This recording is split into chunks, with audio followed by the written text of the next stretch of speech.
খবর তোমার? কি খবর বলো দাও তো সবাইকে। গুড মর্নিং বলো, গুড মর্নিং বলো। কথা বলতে জানে না মনে হচ্ছে, কথা বলতেই জানে না, কথা বলতেই জানে না। বলো রাধে রাধে বলো।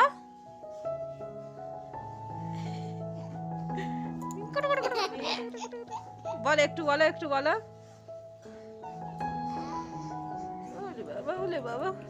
Hello, good morning. কেমন আছো তোমরা সবাই? আশা করছি সকলে ভালো আছো এবং সুস্থ আছো। আর প্রথমেই সকলকে জানাই হ্যাপি নিউ ইয়ার। আজকে 1 তারিখ, আর 1 তারিখে সকালবেলায় আমরা কোথায় যাচ্ছি হঠাৎ করেই আর কি প্ল্যানটা করা হয়, মানে প্ল্যান আর কি তা মাসিরা করে রেখেছিল, আমাদের বললো যাবি, তো আমরা ভাবলাম চলো 1 তারিখে যখন 1 জানুয়ারি বসেই আছি তখন চলো কোথাও থেকে ঘুরে আসা যাক। আর সেটা যদি হয় কোনো তীর্থস্থান তাহলে তার কোনো কথাই হবে না, তাই না বলো? তো তাই জন্য আমরা বেরিয়ে পড়েছি। এটা হলো আমাদের এইখানকার মাঠে কয়েকটা কুকুরের বাচ্চা হয়েছে, ছোট ছোট পাপি।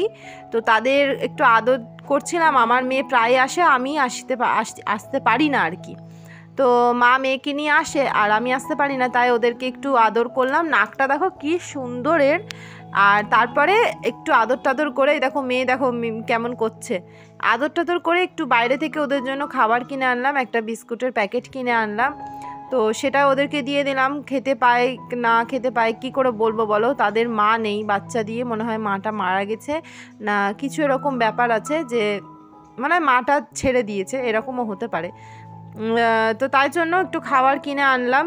হচ্ছে গিয়ে দেখো মেয়ে দেখো, মেয়ে মানে কুকুরটা বাচ্চাটা ওকে এত করেছে, ওর পেছন পেছন যত দূর যাচ্ছে ওর পেছন পেছন চলে যাচ্ছে। আসলে রোজ আসে তো, এই দেখো রোজ আসে তো ওই জন্য আর কি এই ব্যাপার আর কি, যে ওর পেছন পেছন চলে যাচ্ছে বারে বারে। তো এই যে সমস্ত বিস্কুটটা আমি দিয়ে দিলাম। তারপরে এই যে টোটো করে চলে যাচ্ছি আমরা সেই তীর্থস্থানে যাব। তো সেইখানে চলে যাচ্ছি, আমরা যাচ্ছি রূপ সনাতন মন্দির। দারুণ দারুণ দৃশ্য আছে, তোমাদের সাথে শেয়ার করছি, দেখে পুরো চোখ জুড়িয়ে যাবে। একটু গ্রামের দিকে, তো দেখো কি ভালো লাগছে না, কি দারুণ দেখতে। তো রূপ সনাতন মন্দির আমাদের মালদাতে। তো কথাই আছে নাকি প্রথমে রূপ সনাতন মন্দির দর্শন করো, তারপরে হচ্ছে গিয়ে রামকেল যেটা বলে সেইখানে দর্শন করো, তারপরে নবদ্বীপ ধাম, তারপরে হচ্ছে গিয়ে বৃন্দাবন, এরকম নাকি পরপর করে এরকম তীর্থস্থান একে একে হচ্ছে গিয়ে ঘুরে আর কি দর্শন করতে হয়। তো আমরা এবারে হাইওয়ের ওপর দিয়ে, এই যে দেখো লেখা আছে রূপ সনাতন মন্দির, এই দিক দিয়ে যেতে হবে। তো আমরা এই রাস্তা দিয়ে চলে যাচ্ছি। যখন ভাটরা বিলে আসি তখন এগুলোতে ধান চাষ করা হয়েছিল, আর এখন দেখো চারিদিকে খালি সর্ষে চাষ করা হয়েছে, পুরো মাঠ জুড়ে খালি হলুদ আর হলুদ। মানে এ যেন এক অপূর্ব দৃশ্য। আমার এমন মনে হচ্ছে যেন গিয়ে লাফ দিয়ে আমি এইগুলোর ওপরে গিয়ে ঝপাং করে লাফ দিয়ে গিয়ে শুয়ে পড়ি, এই রকম মনে হচ্ছে। কিন্তু যে জমির মালিক যে যোগান দিচ্ছে সে আমাকে একবারে ডান্ডা নিয়ে ছুটে আসবে মারতে, এরকম যদি আমি কিছু করি। খুবই ভালো লাগছে। আমি কয়টা ছবিও তুলে নিয়েছি আসার পথে।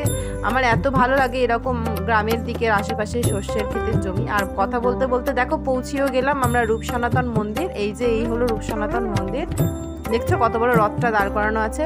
আর এসে নিয়ে আমি ভাবছি কি এইখানেও কি সেলফি জোন করে দিয়েছে, মানে কি অবস্থা, ঠাকুরের জায়গাতেও কি সেলফি জোন? না না, এসে দেখি গোপুসোনাদের এখানে সমাহার লেগেছে। গোপুসোনারা ভাই ভাই একে অপরের সাথে দেখা করতে এসেছে গো। তো কি যে ভালো দৃশ্য আমি দেখলাম, আমার খুব ভালো লাগলো। কেননা কি বলবো, আমার যদি একটা থাকতো গোপুসোনা আমি অবশ্যই নিয়ে আসতাম, কিন্তু যেহেতু নেই, কালক্রমে নেই, অবশ্যই সেটাও আমার কাছে, ও যদি যখনই আসতে চাইবে আমি অবশ্যই গপুকে নিয়ে চলে আসবো। আর এখানে দেখো কি সুন্দর নাম কীর্তন হচ্ছে। নাম কীর্তন বলতে ভোগ আরতি হচ্ছে, কিন্তু আমরা যখন যাই প্রায় ভোগ আরতি কমপ্লিট হয়ে গেছিলো। এই যে এবার আবার পর্দাটা খুলেছে, তো তাই জন্য তোমাদের সাথে একটু দেখিয়ে দিলাম আর কি। নিতাই গৌর আছে সামনে, সবাইকেই তোমাদের সাথে তোমাদেরকে দেখাবো। এই যে গোপুসোনা, এখানে একটা বিশাল বড় গোপুসোনা ঠান্ডাতে চাদর টাদর টুপি টুপি পরে দোলনাতে দুলু দুলু খাচ্ছে। আর বেশি বক বক না করাই ভালো। তোমরা দেখো, আশা করি তোমাদের ভালো লাগবে জিনিসটা।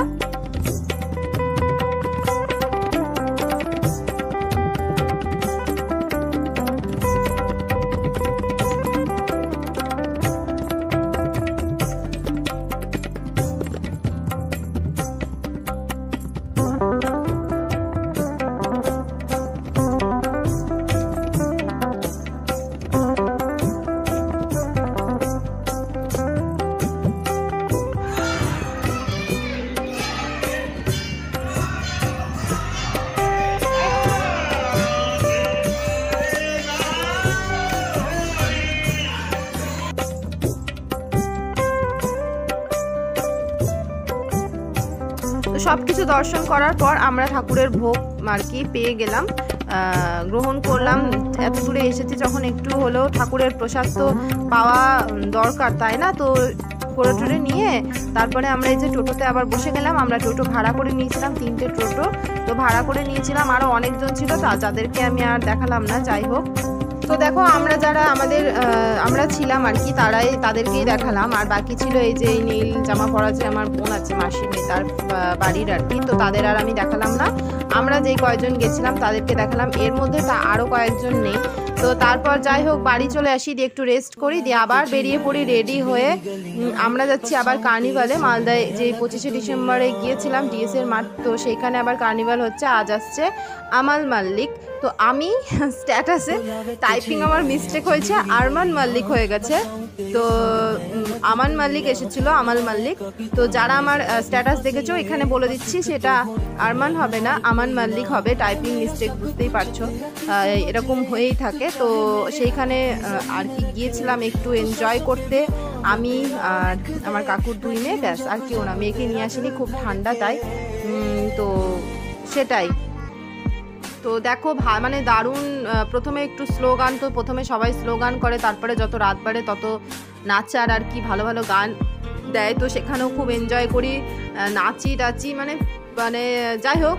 1 জানুয়ারিটা শুরু করেছিলাম আমি একটু উনাদের সাথে, মানে আমার প্রাণের প্রিয় মানুষদের সাথে শুরু করেছিলাম, গোপু সোনাদের সাথে। তো তারপরে রাত্রেবেলায় এসে এখানে একটু এনজয় করি, ব্যাস। তার থেকে আর বেশি কিছু না। বাইরে কোনো কিছু খাওয়া দাওয়া করিনি, কারণ বাড়িতে মা যেহেতু রান্না করে রেখেছিল, যে খাবারগুলো নষ্ট হবে তাই জন্য আর কি খাওয়া দাওয়া কিছু করিনি। আর আমরা 11টার মধ্যে বাড়ি চলে আসি, আর বেশি রাত করি না। চলো দেখো তোমরা।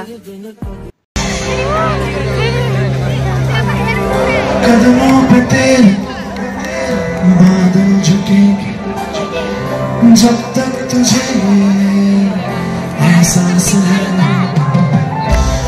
তারপরে তোমাদের সাথে কয়েকটা ছবি আমি শেয়ার করলাম, যে এই যে আমি এরকম ভাবে রেডি হয়েছিলাম, আর আমার বোনেরা গেছিল, তারাও দেখো, তাদেরকেও দেখিয়ে দিচ্ছি, ও এরকম ভাবে রেডি হয়েছিল। ব্যাস, এটাই তোমাদের সাথে দেখানোর ছিল। তো দেখতে থাকো। তারপরে